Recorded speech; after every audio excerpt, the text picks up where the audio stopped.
Bonsoir mes amis. Comment vous allez? J'espère que tout va bien. Non?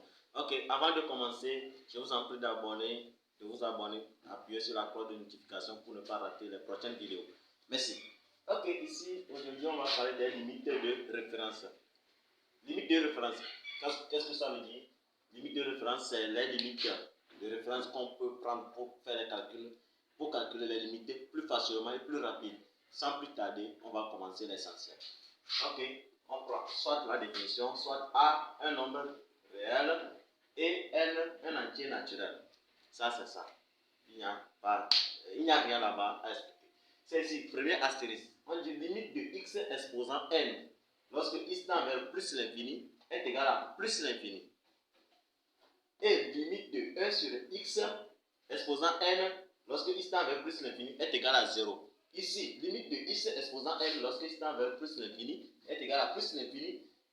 On dit que n est un entier. N doit être un élément de n doit appartenir à quoi? À grand terme. N doit appartenir à grand terme. C'est ça. C'est ça qu'on est en train de dire. Maintenant, deuxième astérisque. Limite de x exposant n, lorsque x tend vers moins l'infini, est égal à. On fait la collade. Parce qu'on ne connaît pas n est un inconnu. Donc, ça fait moins l'infini si n est impair. Si n est impair, est égal à moins l'infini. Si n est égal à. Si on pose x exposant 3, maintenant ça veut dire que 3 est un nombre impair. Donc, moins l'infini fois moins l'infini fois moins l'infini, ça donne moins l'infini. Ça veut dire que moins fois moins, ça donne plus, plus fois moins, ça donne moins. C'est ça qu'on est en train de dire. Donc, ça fait moins l'infini si n est impair. Plus l'infini si n est pair. Si c'est 2, 4, on parle des nombres pairs, les nombres qu'on peut diviser par 2. N'importe quel nombre. Merci. Maintenant, ici, limite de 1 sur x, excusez-moi ici, limite de 1 sur x exposant n lorsque x tend vers moins l'infini est égal à 0 aussi. Parce que réel sur infini est égal à 0. Vous allez appliquer cette formule-là. Réel sur infini est égal à 0. Infini sur réel est égal à infini. Et réel sur 0 sur infini. Bon, on espère voir. Ça, là, les deux là, j'espère que ça peut aller.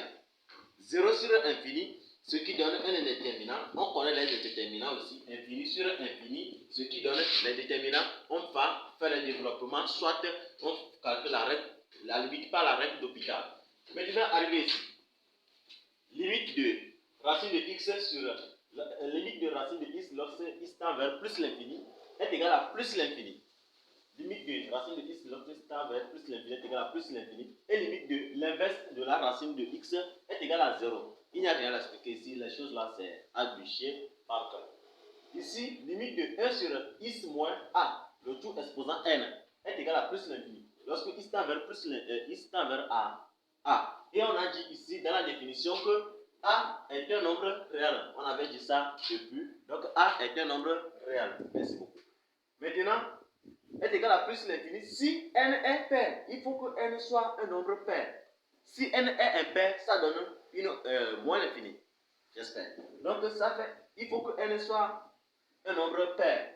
Maintenant, si n est pair, alors limite de 1 sur x moins a, exposant n, x tend vers plus l'infini, par valeur inférieure est égal à moins l'infini, et même par valeur supérieure est égal à plus l'infini. Parce que valeur supérieure, si on fait le tableau de signes, ici c'est plus l'infini, ici c'est moins l'infini.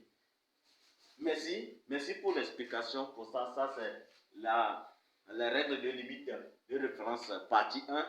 La partie 1, c'est cette partie qu'on peut appliquer aujourd'hui. On va faire l'autre partie la prochaine fois.